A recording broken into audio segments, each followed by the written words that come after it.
seja bem-vindo à nossa Rádio Energia. Hoje vamos falar sobre um assunto que interessa a todos que curtem a radioestesia, o famoso pêndulo. Hoje vamos conversar sobre o material que recebemos dos radioestesistas Maurício Xavier e Gisele Oliveira. Mas antes de começarmos, nossos sinceros agradecimentos aos nossos patrocinadores, Pêndulo Pet, radioestesia para pets e tutores, e Harmonização e Cura, que vocês podem seguir nas redes sociais. Sem mais delongas, vamos ao interessantíssimo tema. Então, olha só, a gente recebeu esse material super interessante do Maurício Xavier e da Gisele Oliveira sobre o pêndulo, né? O pêndulo radioestésico. É engraçado porque parece uma coisa tão simples, né? Basicamente um pezinho ali numa corrente. Mas, nossa, quanta história, quantas teorias, e a prática em si tem muitos detalhes. Ok, vamos dar uma olhada mais a fundo nisso. A ideia aqui é realmente mergulhar, entender as nuances dessa ferramenta com base no que eles compartilharam com a gente. Com certeza. É impressionante, né? Como um instrumento que parece tão singelo assim, atravessa séculos e continua gerando tanto fascínio, tanta discussão. O pêndulo fica ali, sabe? Bem na fronteira entre o que a gente sente, a intuição, o subjetivo, e algo que a gente pode pegar, tocar e concreto.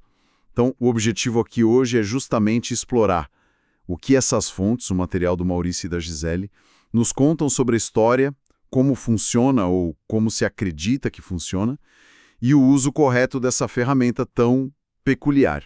Vamos começar pela história, então. Porque essa ideia de usar alguma coisa para detectar o que a gente não vê, isso é bem antigo, né? O material até menciona umas coisas lá do Egito Antigo, umas pinturas que mostram gente usando varas, talvez para achar água, minérios, algo assim. Exato. E na China também, né? Algo ligado ao Feng Shui, para escolher lugar bom para construir. Até os etruscos, parece. Sim, essa prática mais antiga, que chamavam de rabidomancia, era muito ligada à sobrevivência mesmo, né? Buscar água, metal, coisas essenciais. Depois, na Idade Média, Renascença, ficou mais conhecida na Europa, especialmente com os mineiros alemães, usando aquelas forquilhas de madeira para achar veio de metal, fonte de água. Mas foi só lá pelo século XX que a coisa começou a ficar mais, digamos, organizada, sistematizada. Aí entram figuras importantes como o Abbé Boli, um padre francês. Foi ele quem criou o termo radiestesia. Ah, interessante. Radiestesia. É, que junta radiação com sensibilidade. E teve outro padre, o Abbé Merme, que foi fundamental para popularizar o pêndulo mesmo, sabe? Ele escreveu livros, começou a usar para mais coisas além de só achar água ou metal. E aí que a coisa muda um pouco, né? Deixa de ser só para achar recurso físico. Só uma ajuda material para talvez ser um jeito de acessar, sei lá, outros níveis de informação, talvez mais sutis. E essa ligação com padres como esses abbés cria uma situação curiosa, um paradoxo, né, com a Igreja Católica. Porque eles viam a radiestesia como um dom natural, quase divino, para ser usado para o bem, achar água, ajudar em diagnóstico a tal radiestesia médica que eles falavam, até achar objeto sagrado perdido. Aqui é onde fica realmente interessante essa relação. Sem dúvida. É um ponto de tensão histórico mesmo, porque enquanto esses padres importantes eram super entusiastas, desenvolviam a técnica, a igreja como instituição sempre ficou meio desconfiada, sabe? O medo principal era, e acho que ainda é, associar isso com coisa que a Bíblia condena, tipo ocultismo, adivinhação. Tem aquela passagem em Deuteronômio 18. Ah, sim, que fala para não consultar espírito, adivinho. Exato. Versículos 10 a 12 por aí. Proíbe essas práticas. E essa tensão chegou ao ponto de ter um decreto oficial do Santo Ofício, lá em 1938. Esse decreto proibiu formalmente que os padres usassem radiestesia para investigar coisas ocultas, ou para fazer essa tal medicina mútica. E hoje em dia, como a igreja vê isso, segundo o que a gente leu? Mudou muito? Olha, a posição oficial ainda é de muita cautela. Muita mesmo. A igreja não incentiva a prática, não. Principalmente se parecer que vai substituir a fé, a oração, ou se for claramente para adivinhar o futuro, desvendar segredo proibido. A linha entre sentir uma energia, um dom natural para achar água, e tentar adivinhar o futuro é vista como muito, muito tênue e perigosa espiritualmente para os fiéis. É uma área meio cinzenta, onde a igreja pede prudência. Entendi. É delicado mesmo. Bom, saindo um pouco da história e dessa relação com a igreja, vamos para a pergunta de US$ 1 milhão. Como é que o pêndulo funciona? O material que a gente tem deixa claro que não tem um consenso científico, né? Mas dentro da própria radiestesia tem aquela teoria mais tradicional, a das radiações. Aquela ideia de que tudo, pessoa, objeto, lugar, emite uma energia, uma vibração sutil. E o pêndulo seria tipo um amplificador da nossa capacidade lá do subconsciente de perceber isso. Correto. Essa é a visão clássica no meio radiestésico, sim. Só que a explicação que acabou ganhando mais força na ciência e que também está mencionada nas fontes é o tal do efeito ideomotor. E o fascinante aqui é que essa teoria nem precisa de energia misteriosa externa. Ela diz que o movimento do pêndulo é resultado de micromovimentos musculares, involuntários, inconscientes, na mão, no braço de quem está segurando. Ah, então não é uma energia de fora. Pela teoria ideomotora, não. Seriam nossos próprios pensamentos, expectativas, crenças, tudo aquilo que o nosso subconsciente processa, sabe? Gerando esses micromovimentos. O pêndulo, nesse caso, seria só um jeito de ampliar isso visualmente, deixar esses movimentos sutis bem visíveis. Entendi. Então, por essa visão, o pêndulo seria mais uma interface para a gente conversar com a nossa própria intuição, com o que a gente já sabe lá no fundo, no subconsciente. E não tanto um detector de energia externa. Mas as fontes também falam rapidinho de outras ideias, né? Tipo uma teoria quântica ou de interconectividade, tentando ligar com emaranhamento quântico, mente conectada a um campo universal de informação. Sim, são tentativas de buscar algum paralelo, alguma explicação usando conceitos da física moderna. Mas, assim, é bom notar que isso é geralmente mais especulativo, sabe? Menos estabelecido do que a explicação pelo efeito ideomotor, que tem mais base em estudo de psicologia, fisiologia. Mas veja que interessante. Mesmo com teorias diferentes, tem um ponto em comum, que os praticantes sempre falam. A ideia de que o pêndulo interage com alguma coisa, seja energia sutil de fora, seja informação interna do operador. E isso leva direto para outra questão importante. Os materiais do pêndulo e a tal da impregnação. Ah, a famosa impregnação. Aquela crença que está nos materiais, de que o pêndulo pode meio que absorver, guardar energias do lugar, das pessoas, das perguntas feitas antes. Se ele interage com algo, até faz sentido pensar que ele pode ficar carregado, né? Exatamente. E é por isso que limpar, desimpregnar o pêndulo é tão fundamental para os radiestesistas. É visto como essencial para garantir que ele esteja neutro para a próxima vez que for usar. Livre de influência antiga que poderia, sei lá, contaminar a resposta. E os métodos para limpar são vários, como as fontes descrevem. Lavar em água corrente, deixar no sal grosso, passar fumaça de erva, tipo sálvia, arruda. Que é a defumação. Ou usar intenção, né? Visualizar luz branca dourada. Isso. Ou até expor ao sol, à lua, especialmente lua cheia, que muitos gostam. A ideia é sempre zerar o instrumento antes de usar de novo. Falando em instrumento, a variedade de pêndulos que existe é uma coisa de louco, né? Como o material da Gisele Oliveira detalha bem. Não é só um pezinho qualquer. De jeito nenhum. Tem categorias bem diferentes. Os clássicos, por exemplo. Tem o egípcio, que ainda tem variações como Ísis, Osíris, Karnak. Tem o pêndulo universal, aquele do Chalmeri-Belizal, feito para detectar espectro de cor. O esférico, o de cone. Cada um com sua história, sua suposta afinação. E os materiais, então? Pêndulo de cristal é super popular, né? Quartzo transparente, ametista, quartzo rosa. Mas tem de madeira também. De vários tipos, e de metal, latão, cobre, aço, e de pedras diversas, obsidiana, turmalina. E além desses mais comuns, as fontes falam de categorias para coisas mais específicas. Os terapêuticos, tipo o cristal Vogel, lapidado de um jeito especial. O pêndulo de radiônica, que dá para colocar um testemunho dentro, foto, cabelo, nome escrito, para direcionar a medição.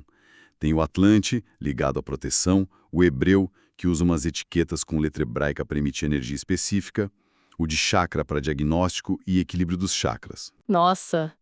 E ainda tem os mais modernos, mais recentes, tipo de reequilíbrio vibracional, o gráfico Cervranx Mini ou o isolante, feito para tentar minimizar a interferência externa. Uau! É realmente um mundo à parte.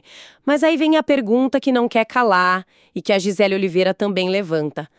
Se a função básica de todos eles parece ser a mesma, captar, traduzir, amplificar uma resposta, seja ela energética ou do subconsciente, por que tanto tipo diferente? Um só não dava conta. Ótima pergunta.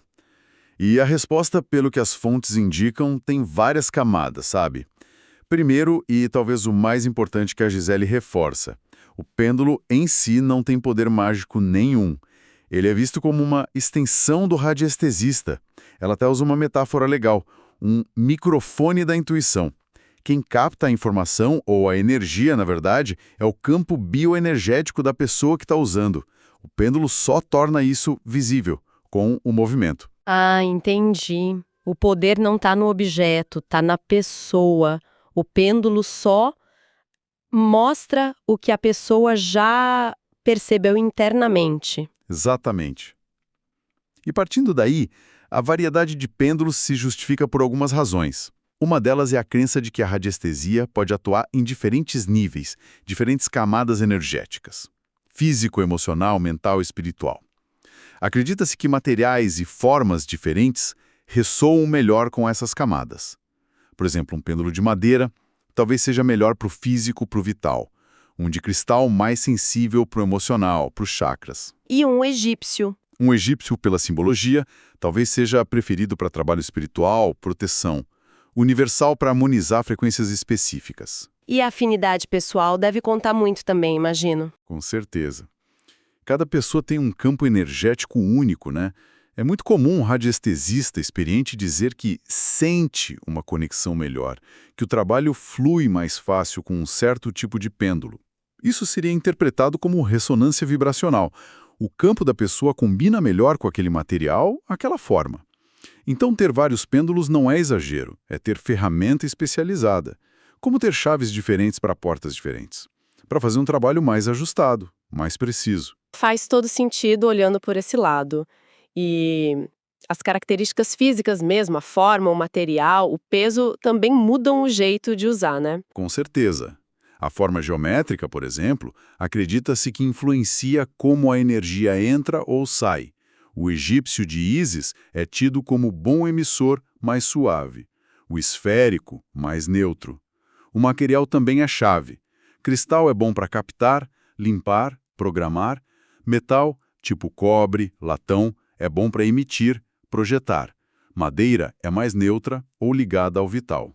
E o peso? O peso e o tamanho afetam a rapidez, a sensibilidade. Pêndulo pesado pode ser mais estável, melhor para emitir, leve pode ser mais rápido, mais sensível para captar.